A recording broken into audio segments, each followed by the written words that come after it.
remember in your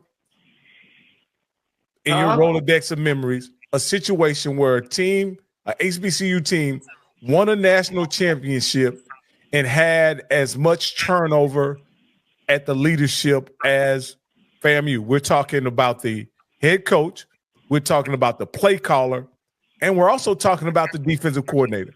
Can you remember a championship team that had that much turnover the next year after a championship?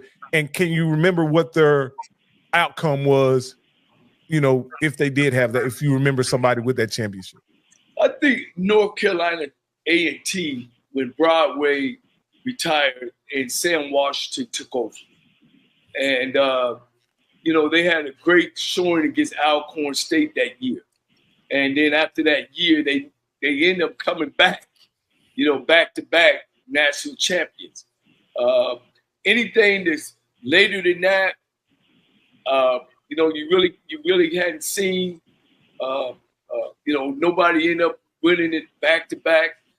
Alcorn, when coach was there, he had a good team, but when Fred took over, it kind of fell off a little bit. So it's gonna be tough. It's gonna be tough on Florida A&M. So you're saying North Carolina A&T had a situation where a coach took over after a championship season, and you say he went to the championship back-to-back years? Yes, he did. With the new head coach? And he won the national title. Okay, all right. Sam Washington. So I mean, that's good. It's doable. It's doable. Yeah, absolutely. And especially, I think the edge that Florida A&M has in this particular situation is, in my opinion, they still, regardless of the coaching situation, they have the best collection of talent, in my opinion, in the SWAC, hands down. And so, I'm looking forward to see what the outcome is going to be. No, I think that, again, what Coach just said about North Carolina A&T, again, they had a system. And also, that was a team-led team. The players were bought in. They knew the system. They wanted Sam Washington to be the coach. Again, they were really, really deep. So, again, I think with Coach Cozy, he's been there. The players wanted him. I think they're really excited to play for him. So, again, I think this is just going to be one of those ones. Again, the game, FAMU's going to have to win this on the road. Like I said, that game in Jackson is going to be a big game. That game in Alabama State is going to be a big game. And both of those teams are ready to be gunning for them. So, absolutely. Now, Coach Campbell, you can share this with us in our support out there. Because the picking a new coach went through so much turmoil, it took so much time. Again, we hearing different things, and you can correct us, that you guys kind of lost some guys that was transferring there, decided to go somewhere else, and some of the guys didn't like what's going on and left. Maybe he filled the bucket up with better players, but they had some discrepancy going on there. Well, the high-end guys, you had the kid from Clemson. He went to Virginia, Michigan State. But overall, we didn't lose a bunch of guys. We didn't. We didn't have a mass exit of 20, 30 players in the portal. Because even now, and these guys are still practicing, they're looking at their options. General Hunt, the DN, Thomas that came from LSU, the offensive lineman. Again, they're looking at their options. But they're still working out. They're still practicing. We'll see what happens. So, but overall, we didn't lose a bunch of players. Gotcha. So I'm sorry. Who is now I'm gonna say this, Cam. When I stayed with Rocky, I told Rocky all season I wasn't impressed with Florida A&M's run. They beat everybody. Don't get me wrong. They beat everybody. But it was times, it's almost, and I don't want to say this, that the league couldn't overcome when Florida A&M played is worse. They beat teams when they played they worse. And a lot of that, we all can agree, was because of Coach Simmons. And, of course, then the talent to me. I thought Coach Simmons done some things and made those kids play. I don't know. You know, we don't know. I don't know if the league has gotten better with recruiting or not, but they can't play the same way that they played at times. They seem like they played down to those teams' level. Yeah, I can agree with that. But I mean, but you know what, though? We hear this all the time. There are very few teams, and especially, Coach, you notice in college, that is going to be consistent through 11, 12 game, 13 game season. You're going to have your ups and downs. You're going to play up and down. I've seen the University of Miami when they won their last national championship. They've had some games that they were right there. Boston College, I'll never forget it. It was a great play that Ed Reed did. That game was like 18-17 with all that talent. So you see this happen in college football. But again, what the key is did the other teams get any better? Like you said, did they get any better? Right. Because the bottom line is they also had all these other teams had multiple losses. It wasn't like how Jackson State and FAMU were a couple of years. Well, we only had one loss and Jackson State ran the table. Everybody else had 2, 3, 4 losses. Well, look here. Let's not forget now the Sonny Boone up there in Jackson, Mississippi now. They were right there. I heard they made some good choices on some good recruits and got some good transfers in. And, you know, you can't count J State out now. No, listen, but Coach, what did I say? I said we got a 2-game schedule. I'm telling you, Jackson State is going to be sitting there waiting for that game. And especially if everything plays out the way we think it's going to be playing, we should be undefeated in the SWAC coming in that game. And hey, listen, man, it's going to be 40,000 people in that stadium. 100%. 100%. What y'all think about Prairie View A&M? I mean, they went to the championship. And I think they'll go right back. I think, Coach, I don't think the West has gotten any better. I think Prairie View is still the class of the West. I think Grambling with a new coach, I think they're going to have to. And Southern, has Southern recruited anybody this year? Have they got any players? They counting on their coaching staff with Coach Fred McNair. Yeah. I think he's the tight end coach. Yeah. Well, I believe Southern is counting on the fact, and this may be a mistake, that they believe that their failures rest solely on who their head coach was, right? They think that's what led them to the outcomes they received, because they haven't tooled up. They didn't tool up their coaching staff, in my opinion. They both coordinators were already on staff, correct? I don't even know. Have Southern announced the coordinator? Yeah, they announced. Yeah, they did. Yeah, they look. We'll have to pull that up, Coach. We'll have to pull that up. Okay, I'll pull it up while I'm talking because I didn't see that. They announced the coaches. I want to say Totten, but I may be wrong. Well, look here, I'm gonna have to go spank Totten because he's supposed to call his boy and let him know that he the trigger caller.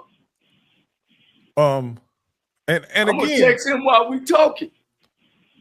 Again, you know, Southern is depending on the loss of Eric Dooley to improve their fortunes. However, Eric Dooley may end up being the trigger man at Grambling. So what does that do? Huh? He is officially the trigger man at Grambling. He's calling the plays at Grambling. So what does that do for and with Eric Dooley at Grambling and him being popular with the coach, with the players, how many of those guys do you think they'll lose at Southern? You know, because he wasn't announced till after the transfer portal was closed. It'll open again after the spring ball. Do you think Southern will lose any more players that may travel up to Grambling? You know, one thing about it, guys, that we could say, and we're gonna be getting our resources all year. It's a lot of. I mean, you started off, Campbell, Coach. It's a lot of not just changes, but a lot of turmoil, a lot of repeat guys jumping from here to here, and the production ain't going with the changes. Does that make sense, Rocky? Absolutely. I think it's like we diving down and not moving up. Well, what you're saying is something that I think a lot of the fans have said, you know, when they heard that Dooley was on the campus at Grambling. Based on Southern's production on offense, why would you hire this past 2 years? His production at Southern. Why would you hire this guy as your offensive coordinator at Grambling? Can you justify that hire considering what Coach Dooley did as the play caller at Southern University and head coach and play caller at Southern University? What warrants him being given this opportunity? Maybe Bishop Campbell can explain this. What warranted Coach Dooley being given an opportunity to be the offensive coordinator at Grambling, considering the production of the Southern offense while he was the head coach and play caller? How do you justify that? Or how does it make sense to you? Well, you can't, right? Can you guys hear me clearly? Can you guys hear me? Yeah. Okay. Yeah, my headset died. I apologize for that. Here's the thing. Who else was he going to choose at that later date? That knew Grambling, that knew the lay of the land, that was very popular. So I think sometimes situation dictates who the coaches are that are selected. Because see, once again, when we get to this, why didn't he get to this guy? Why didn't he get this guy? The question, who would be the other guys that he could have selected as offensive coordinator? They had the same pedigree. They had the same knowledge of Grambling. Because I'm going to tell you one thing about, and I tell people this, I love Grambling. I've been down at X81. But to go to Grambling, you got to love Grambling. And you got to understand all the things that come with Grambling. It is in the middle of nowhere.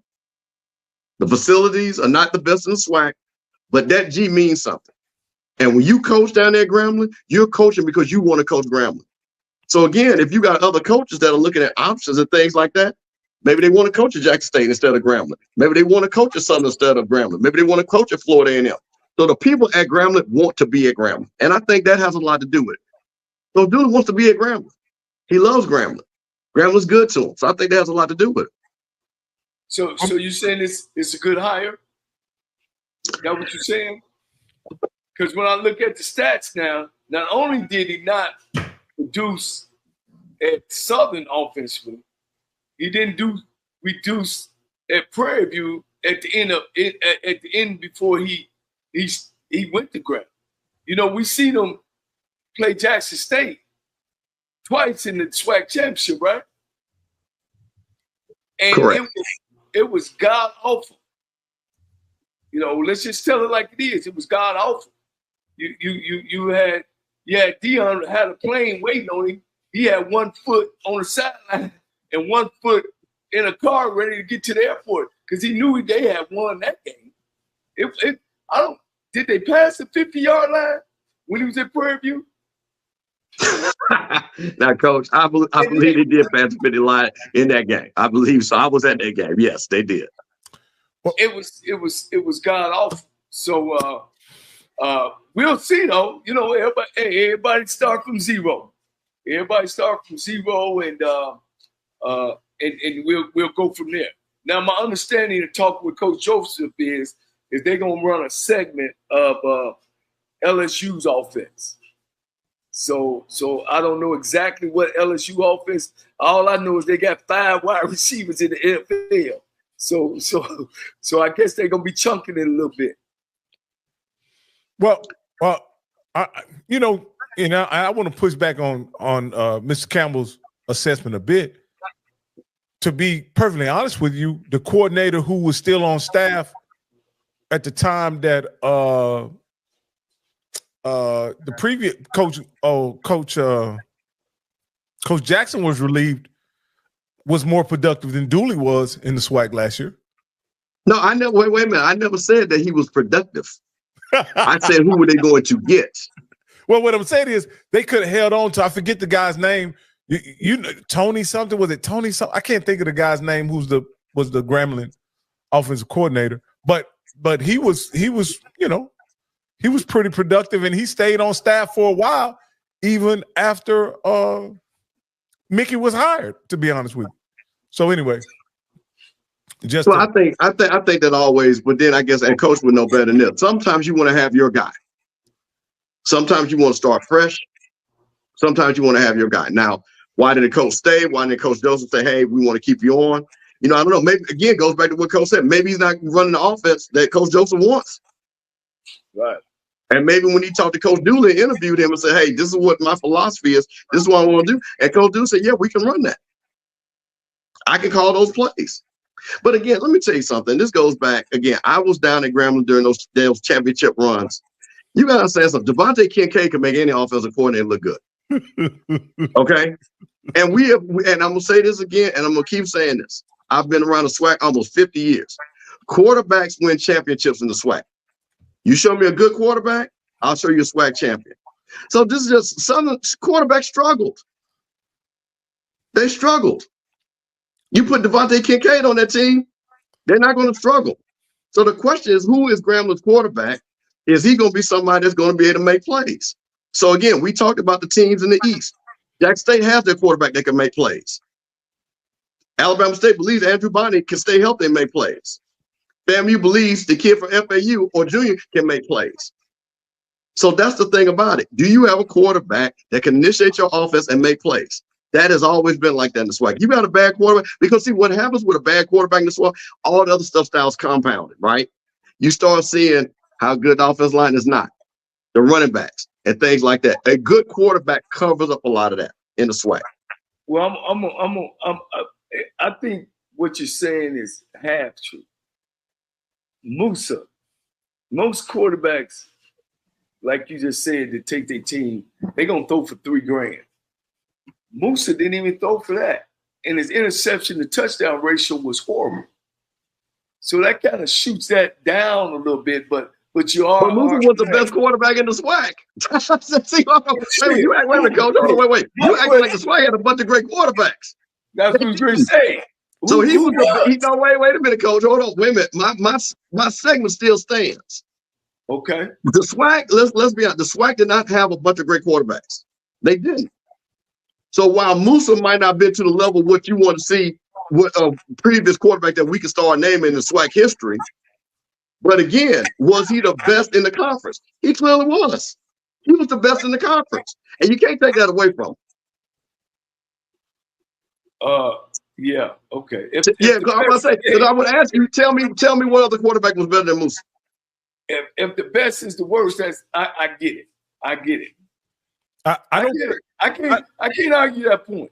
I don't think we can argue that Musa was the best quarterback or most effective quarterback in the SWAC. Yeah. Right. We can't argue that based on any measurement. When you want to talk about passing touchdowns, you want to talk about yardage, you want to talk about team performance. However you measure quarterback play, and you said, and this is by your management, quarterbacks are judged on what, Coach? Winning. And by that measure, how was Musa? Musa, he won a football game. He won football games. I think Musa lost one game while being quarterback at Jackson State. I mean, at FAMU. Yeah, one conference game. Yeah, one conference game. Yeah, one conference game. One conference game. One conference game. Ain't no question. Ain't no question. I thought that Coach Simmons did a good job of putting Musa in situations, but we all can agree. And I don't want to say it. I don't want to say it because I was a former head football coach in the conference and everything, but I gotta say it. They can't do nothing to me no more. That just showed the strength of our conference. It showed the strength of our conference. You know, that a kid can play real bad and still come out and win the football game. But, you know, their defense was great as well. Their defense was great as well. So I think they had a great team. You know, I'm going to give Musa that year the best quarterback in the league because it wasn't nobody else. But, of course, you know Bishop and Rocky, you learning. Woo, them other guys that came through here, it ain't even close. It ain't even close. We can't even, if Musa even say I'm in the top 10, we go upside his head. Well, Coach, I think in defense of Musa, and that's why I think him and Coach Simmons were great together. He did what Coach Simmons needed him to do. He did exactly what Coach Simmons needed him to do. And I think in the end, he's a national champion. So I can't take away anything from that because, again, this is what I go back to say. We had other quarterbacks in SWAC. When they played FAMU and competed against them, they couldn't beat them. And you got to think about the only person that did beat him is a potential top 5 pick, Shedeur Sanders. Yeah. Think about that for a second. Yeah. So no matter what anybody else says, you have a quarterback on your team. Your quarterback was opposite this quarterback. Your quarterback did not outperform him. He didn't. And I can look at game after game after game. So again, I don't want to just belabor this point because again, Moose has graduated. Moose is going to do great things in his life. But I think, and this is a challenge to everybody. What is your quarterback? So what is your quarterback going to do? Moose is not there anymore, to your point, Coach, right? So it's wide open. It's wide open. So again, is Jack State quarterback going to make the next step? Is Alabama State quarterback going to make the next step? Well, so that's going to be the question in the East. Is Southern going to figure out who their quarterback is? Let's look at the quarterbacks. Alabama State has potential to have a different quarterback in hand. Texas Southern would have the same quarterback. Pine Bluff, I think, will have a different one. Grambling would have a different one. I think Southern University is going to go back. Does that guy have 1 year, the one who started in Bethune Bayou Classic? We have to look and see. A&M will have a new quarterback. You know what I mean? Alcorn, they will have a new quarterback. So it's gonna be a wide open field of guys of being in that spot and trying to move their team to the championship. Well, I will say this about Jackson State's quarterback, Jacobian Morgan. If you just take a snapshot of what, the couple games he played, right? 2 or 3 games he played and how he performed, right? Had he played 12 games, right? He would have passed for over 3,000 yards, had about 700 yards rushing. That would have been enough to win possibly a SWAC championship or even the MVP as well. So if he stays on pace, if he continues to perform at that level, then he should, he could. But Rocky, he started against Alabama State. They lost. He started against Alcorn and they lost. But that's not the point. The point of he played those games. It's not like he did not play. He actually played. He was also a freshman, correct? No, he came from Syracuse. Oh, okay. All right, let me give y'all the stats. Musa finished number 1 with 2,800, almost 2,900 yards. All right, he had 22 TDs to 10 interceptions. Next in line was Myers Crawley from Grambling. Then we had Aaron Allen from Alcorn, Quincy Casey from A&M, Jason Brown from Jackson State, Southern's Harold Blood, but we know Blood is the reason why they had to get rid of Dooley, and Trezon Conley from Prairie View, and of course Jace Wilson from Texas Southern. Well, we're looking at not a real good efficiency level. Musa had 137%.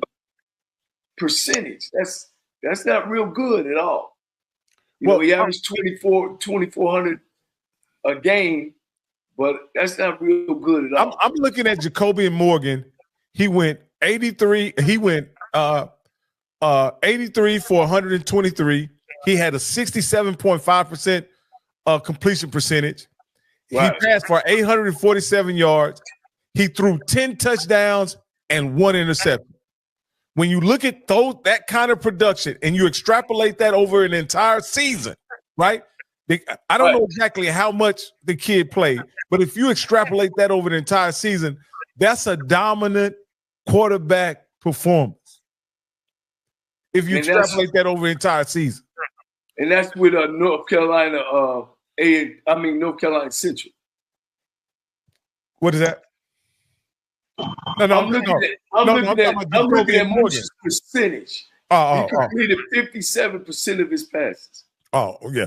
And he wasn't close to being one of the top. You had one at 60.2, 63.8, 63.6. So number-wise, he could improve. But like as you say, at the end of the day, Mr. Campbell, don't be so upset. He won a national championship. So you can't take that away from me. All right, guys, let's go. Let's get into our headline topic of the evening. Okay, that's what the people came in here for. Our headline topic. Yes, sir. And we're going to discuss. Let me bring up the article. Can I? I'd like to say something before we get going. Go ahead. I'm trying to charge up my battery. I'm sorry, I don't have my team here with me. No problem. Anyway, I wanted to say this. This is really the reason, Rocky, before we even met, and of course I've talked to you about it a long time ago, was the reason why I started this podcast stuff about trying to promote our coaches and reason why that we can't move on. Not only can we not move on of the swag and move out of the swag, we as Black coaches can't even move in the next level. I never really got into the pro part of it because those guys were owned by private people and they wasn't receiving federal money or state money. But these state schools that's receiving federal money in the NCAA in college and federal funds to carry these schools, we need to do something. And a lot of people talk about, and what I'm talking about is the difference between our white counterparts and how they're getting these jobs. And because at the end of the day, it's about economics. How can the product of college football, 72% of African Americans that play the revenue sports.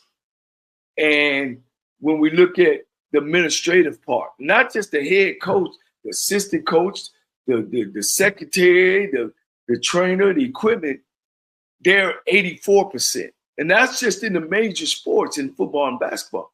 Then when you start talking about non-revenue sports, the percentage of Black coaches and white coaches is even lower than that.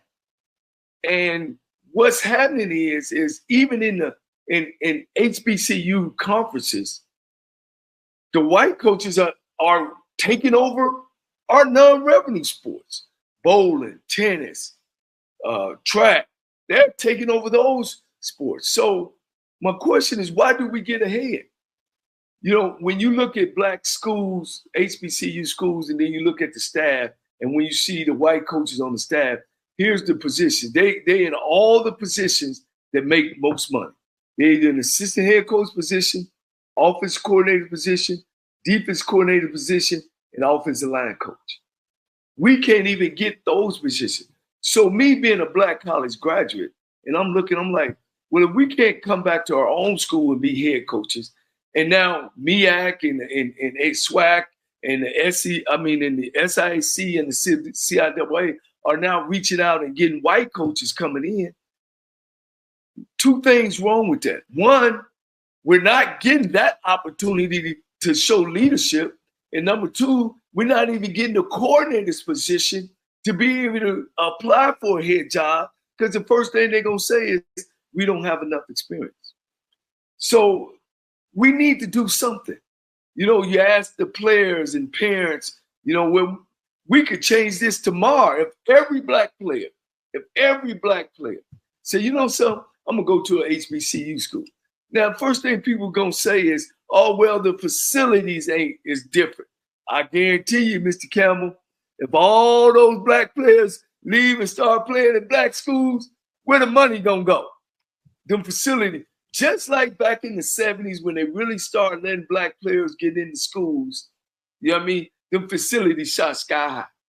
They shot sky high because they had all the top players in the country. And I'm not advocating that. I know it's no way that's going to happen where all these parents going to say, oh, my kid's going to black school. My thing has always been, we need to go, in other words, to Washington. That if we're giving all these people state money, federal money, then it's got to be something done to say that, just like affirmative action. And I know we just got rid of that. Didn't we, Mr. Campbell? We just got rid a lot of parts of it. How can you justify? And when we read these numbers off, Rocky, you don't read them off. It's staggering. It don't make sense. Mr. Campbell, it don't make sense, Rocky, that Nebraska, when we had Mickey Joseph on, was the first black coach in the school's history as a head coach of a football program. When you've had them greats like I Am Hip, Jarvis Red Ryan, all these guys, Johnnie Rogers, all these guys, great guys that come out of Nebraska, you don't even have a black coach, never been a coordinator, black coach, never been a coordinator. So let me get out my soapbox and turn it over. That's why I got into this, to try to promote our black. And Rocky, we have problems doing that, don't we? They don't even want to come out. And that's why we got to let people see the goodness and the greatness of people that we have that's in these positions, that they can move to the next level. Coach, Go ahead. As you talk about this, Coach, this is an issue that is on all levels of college sports. I mean, college athletics. Yes. And you know, we're not just talking about on the highest levels, at the D1 level. We're talking about at it's terrible. It's even worse, Coach, at the lower levels. and here's how they get us. And let me say this. Here's how they get. You see the outline? It says racial and gender. See, we can't get over. We as black people, we can't have our own little aisle. They ain't even fixed our aisle yet. Now we got to keep people with gender. We got to keep with women. We can't even get our aisle straight yet. But go ahead. I'm sorry. I'm gonna let y'all go. No. What I was just gonna say is, I listened to a summit talking about diversity in athletic programs that happened about 2 years ago, and one of the white ADs that was on the panel was saying, he said the real issue is that there are lots of qualified coaches, but when you talk about the pipeline to like the head coach, the pipeline to like the coordinator, the pipeline to those positions, the path that is traveled, that's usually not the track. And this is his words. That's not the track that minority coaches take. So let me give you an example. Usually the track is that you're on the offensive side, you're a quarterback coach, and then you go from quarterback coach to offensive coordinator to head coach. On the defensive side, you go be defensive coordinator, you have a good defense, you become a head coach. Those positions, when you talk about defense coordinator and quarterbacks coach and OCs, they are disproportionately held by white coaches. So what that ends up happening is the pipeline to head coach is filled with a bunch of the track to being a head coach is filled with a disproportionate number of white coaches, and therefore the black coaches end up taking recruiting coordinator positions, things like that don't running backs coach, wide receiver coach, that doesn't traditionally translate to receiving a head coaching position. And I'll let Mr. Campbell, respond to that. What do you say about the AD who made that argument about the track to becoming a head coach is not usually a career track that black coaches or minority coaches take? Well, this is where we always have this issue, right? Because here's the thing. There's only so many jobs. And let's talk about what coach is talking about. Job to prep you to be a head coach. So you have the MEAC and you have the SWAC. Let's just use that as an example. But then you got guys that are over in the Power 5 side. They're on that track. Are they going to come back and go to HBCUs? Well, we see that argument. A lot of them don't. They want to stay on that side because of the money, the prestige, and all the other things.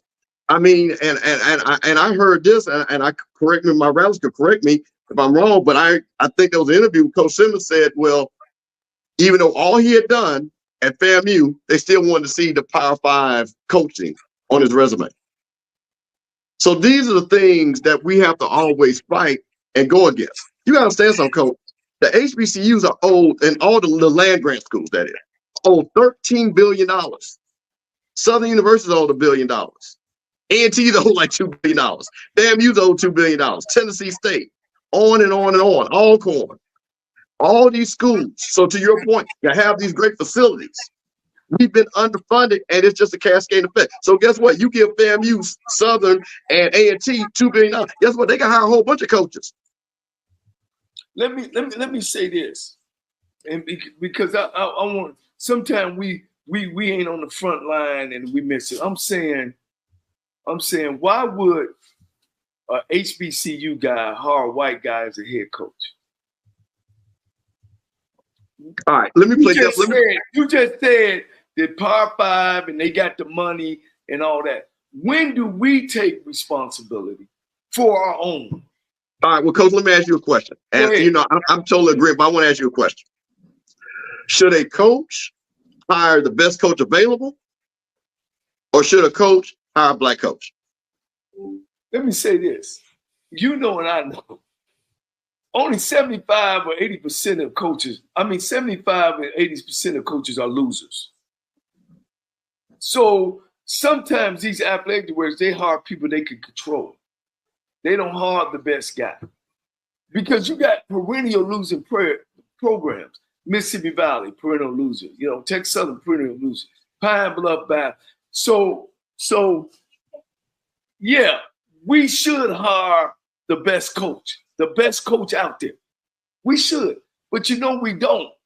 So my question would be, at least let's start with each other. At least, because they not. You know what I mean? And I don't. 100%. I don't blame you, because at the end of the day, with them, it ain't about them. They don't make selfish choices. They don't get involved with, oh, I don't like him and you know, he look like this, and they don't make them choices like we make. They go out, they believe in winning. It's about money. It ain't about me. It's about, let's go get the best coach and let's put him on the field. Let's give me what he wants so we can do what? Win. We get more personal in choosing a coach. You know, I mean, we could sit.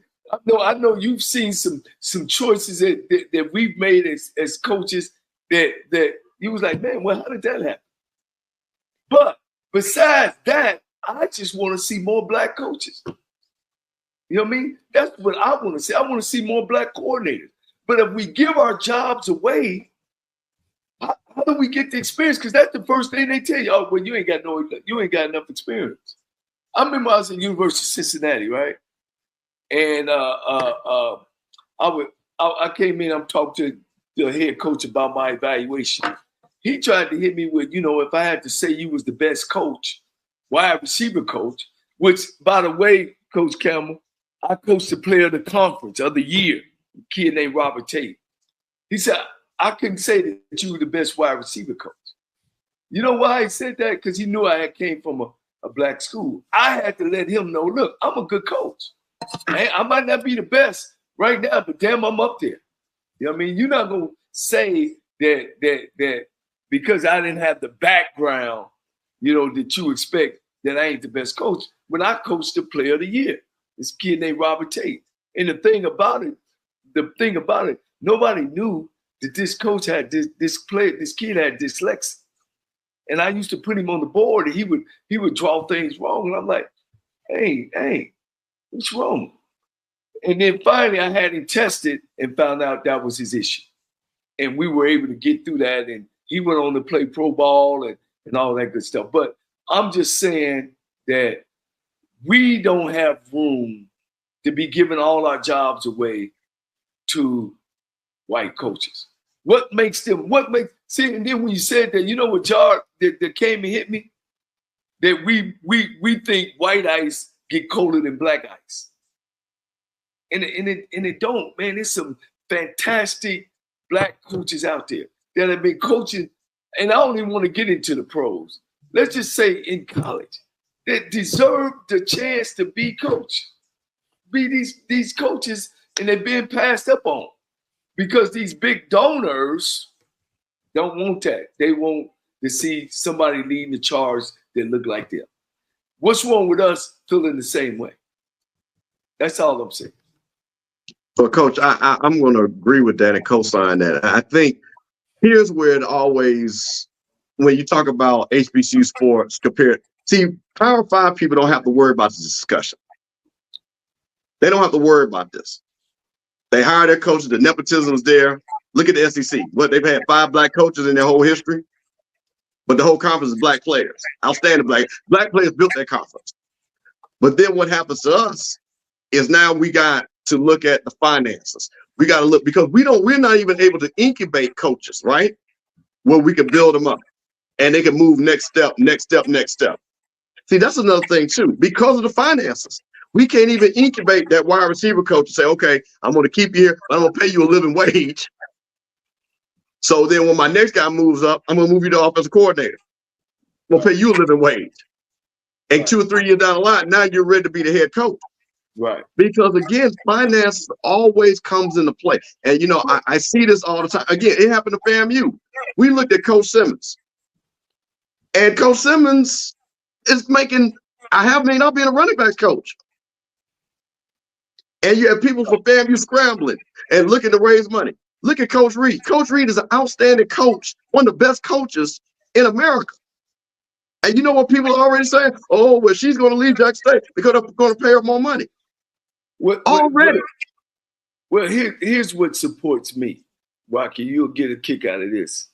And I've said it on this show before. In the last 20 years, every SWAC coach who won the championship is on the block. Is on the shelf. Is on the shelf. Well, they got Coach McNair over there at Southern and Dooley over it. But most of all of them. And what I'm saying is we don't grow ourselves. We don't give ourselves those offensive coordinator jobs and defensive coordinator's job when we give them to other people. And then what they do, they leave. They leave, and then they never bring nobody with them. That's one thing I can say about Deion Sanders. When he left, he took some SWAC guys with him, which is what it's about. You know, and we can't ever get there unless we take care of our own. I just, it's something about that. I just believe, you know, and then, you know, we talk about experience and all that. Coach, I met some guys, man, that a couple of my friends coach pro ball, where the linebacker coach never even coached college. He jumped straight from high school because he was a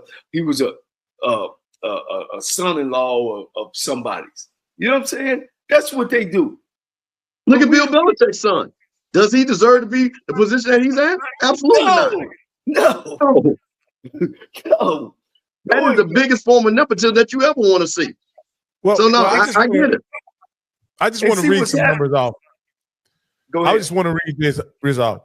78.6% of chancellors and presidents, 78.6% of directors, athletic directors, 83% of faculty, athletic representatives, 80% of conference commissioners were white. Let me read that again. 78.6, 78.6, 83.6, and 80.0 of conference commissioners were white. And I want you to say, go back and say, who are they? The president, the 78.6% of chancellors and presidents are white. Yeah. 78.6% of athletic directors are white. 83.6% of faculty athletic representatives are white, and 80% of conference commissioners were white in 2022. That's sad. And let me see what I read that I sent to you guys. And let me read a few other things because I think this is important too. I don't think one issue can be addressed without the other.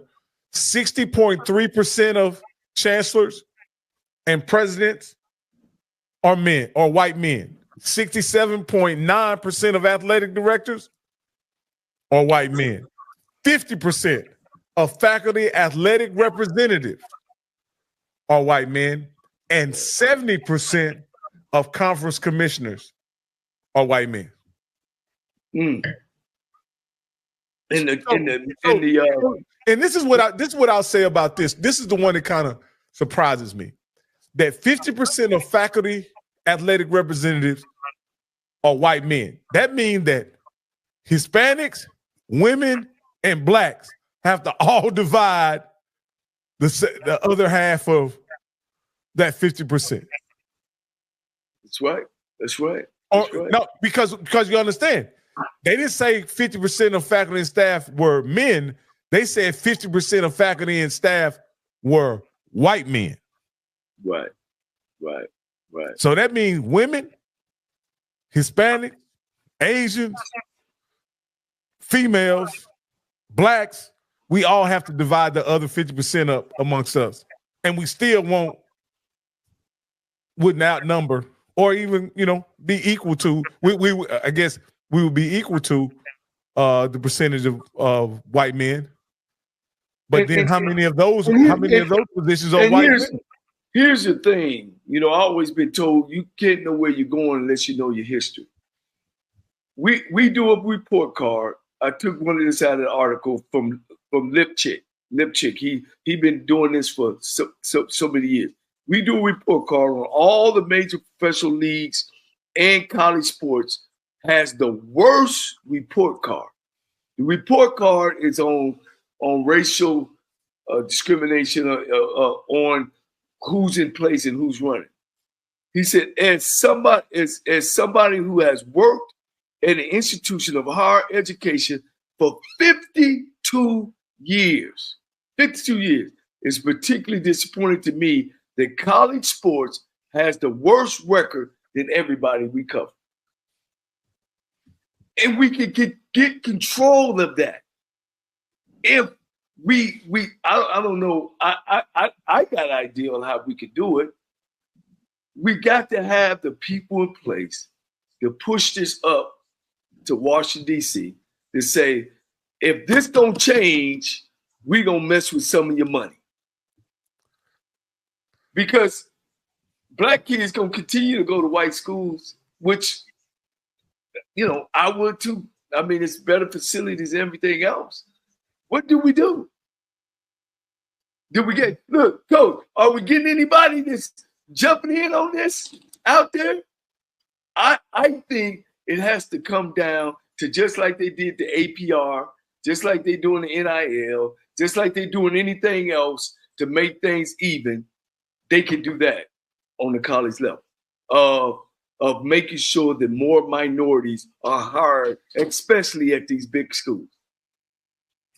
Hey, Coach, I want to take a minute to invite everyone who would like to call to go ahead and call. You can give us a call at 518-351-9464 if you have a comment on the topic that we're discussing now, or even you would like to comment on a previous topic that we were discussing leading up to this one.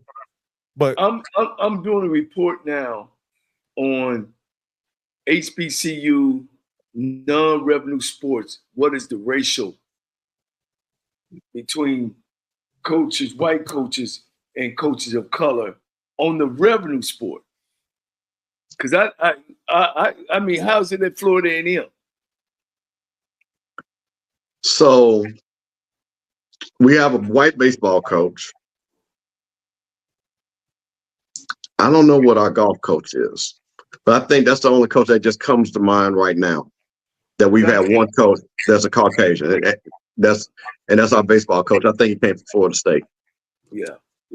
So I'm gonna do a little. I'm gonna pull up some stuff and I'm gonna see, because that point was brought to me that shit, man. You start looking at the number of non-revenue sports.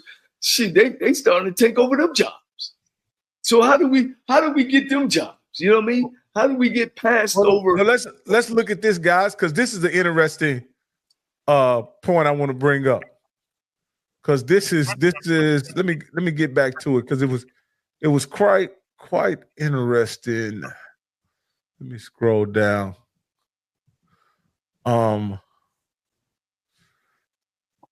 Okay, here it is. And this is the quote from the article itself. It says, it's hard to believe that in 2022, 51 years after the passage of Title IX, for example, that only 40% of women's teams across all three divisions are coached by women. 50% of assistant coaches of women's teams are women all of these years later. So what they're saying is the head coaches, only 40% of them women. And then when you talk about assistant coaches, only 50% of them are women. Wow. What do you guys think about that, Coach? Wow. You know, man, it's tough on both areas, on women and on black people. Let me say that. It's tough on both. You know what I mean? I just feel in the past years that we've been pushed to the bottom. They've been focusing on transgender, gender, and women, minority women, and women, period. And then it's us at the bottom. And when I'm saying us, I'm just saying black people. Men, women, it don't matter. I mean, now that they got rid of affirmative action, like we bringing up some stuff like I guarantee you that it's some people that don't know these numbers, right? Some of us thinking and walking through, and I'm in the state of Arizona. So most of the blacks down here have grown up as minorities, but it's been acceptable, so they don't have to go through what we go through over in the South. In the South, there's big black communities, and then there's white communities. Out here in Arizona is a lot different. So my thing is what do you do? What do we do? How can we make that change besides giving people information? And I guarantee you the average person don't know that, Campbell. They don't know that.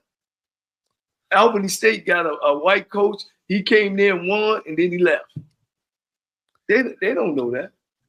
Now we beginning to get white athletic directors. Who they go hard? What I'll say, and this is just my opinion, and you got to understand that I'm outside the HBCU family, so my comments are just based on my. Hey, Campbell, tell him to be careful. Based on my perspective. He's gotten in so much trouble. I'm just waiting. I get texts about him every time he gets on. My point in this is this. I think personally, discrimination of any kind is wrong. Discrimination of any kind is wrong. So if you're talking about in the HBCU sphere, and white men and women want to offer up their talents and abilities inside of the HBCU ecosystem, right? And they are qualified, right, to hold whatever position, from president all the way down to janitor, and they're qualified, then they should be considered for that particular job, period. That's why I'll say they should not be discriminated against because of their color. Now, when you talk about a person getting a job or being hired for a job, there's many more considerations when you talk about when you're talking about, especially when you're talking about high level executive positions. There's fit, you know what I mean? There's competency. There's a lot of different things that you have to consider. But I don't think one of those things you should consider is the color over the fit. If the fit's not good, I understand. But if the fit is good, I think the color should not matter. The color should not matter. Can I respond to that? Yes, sir. Can you please hold white people to that same standard you want to hold me to? Absolutely. So see, this is where the problem comes in at, Rocky. While that sounds great, and in a perfect world, but white people are never held to that standard you want me as an HBCU to be held against. So what I will say, and this is what Coach, I'm going to use women's college basketball, which is on the forefront, right? I want you to think about, I'm a big women's college basketball fan. And I'll think about Pat Summitt, who's a white woman, but I'm going to use her as an example. The majority of the great programs that she went against were coached by white men. She was the only female in the SEC at one time. Auburn, Joe Champney, Andy Landers at Georgia, Van Chancellor at Ole Miss. All these people that had these great women's programs were coached by white men. Right. So now what you see, you're finally starting to see black women to even get these opportunities. Which is 30 years later, just now getting, and they're the one playing the game. They all graduated college. They all know the game, and they're just now, you can look in the SEC right now. And look how many female black coaches that you got. So again, my point of it is, while you want me to hold up to that standard, is the people that are in the power structure, they never get held to that standard. Because I'm going to go back to this point again. People owe us $13 billion. Do you think if LSU, University of Texas, Texas A&M, University of Florida was owed $13 million, they wouldn't get their money? Hey, I'm laughing at Israel Carey. She said, Rocky, you in a whole nother space. So you can't. So again, we say this, but again, white people constantly do this. So again, I can show you nepotism at all these coaching hires in the SEC, the ACC, the Big Ten, in the NFL, coach. In the NFL. So again, when you have a situation where you look at, again, the coaches that are qualified on the staff, they get passed over. They get passed over. You know, on the actual staff. I don't want to get into the NFL, man, but when I look at the NFL and I see some of them black coaches on the sideline, man, and they just then they hire these young, here all back white guys as the coordinator, man, and all they've been on plate is madden their whole damn life, or they caught some balls from Jerry Rice as a kid growing all the way up, and they moving right into that position. Well, that just kills me. But sometimes when you get the opportunity, and when the opportunity in the production or the product meets, it's success. It ain't necessarily you. It's just that you in the right spot. You have all these guys that play professional football. Man, I mean, great, all pros, Hall of Famers. And I know everybody ain't a coach. We be the first one on here to say, because you played the game, don't make you a coach. But damn it, there's some guys out there that can coach football that deserve head jobs and haven't even got them, haven't even got a chance. My name is Danny Wilson, and I won $500 on the lunch break with A.J. Jones.